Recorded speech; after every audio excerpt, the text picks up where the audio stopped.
আচ্ছা, তুমি কি জানো ভারতবর্ষে প্রথম ডিভোর্স কবে হয়? প্রায় 150 বছর আগে হয়ে যাওয়া এই বিবাহ বিচ্ছেদের পিছনে লুকিয়ে রয়েছে একটা ইন্টারেস্টিং গল্প। 11 বছর বয়সী রুকমাবাইয়ের বিয়ে হয় 19 বছর বয়সী দাদাজি ভিকাজির সাথে। কিন্তু রুকমার বরাবরই ছিল ডাক্তারি নিয়ে পড়াশোনা করে ডাক্তার হওয়ার ইচ্ছা। সেই জন্যে সে স্বামীর সাথে ঘর না করে থাকতো তার মা এবং সৎ বাবার সাথে। কিন্তু এই বিষয়টা তার স্বামীর মোটেই পছন্দ ছিল না, যেই কারণে ভিকাজি বিবাহ অধিকার পুনর্স্থাপন মামলা করে রুকমাবাইয়ের বিরুদ্ধে।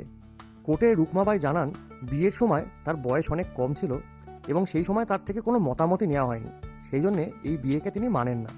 এরপর 1857 সালে আদালতের তরফ থেকে রায় দেওয়া হয়, হয় রুকমাবাইকে 6 মাসের জন্য জেলে গিয়ে থাকতে হবে অথবা তার স্বামীর সাথে তাকে ঘর করতে হবে।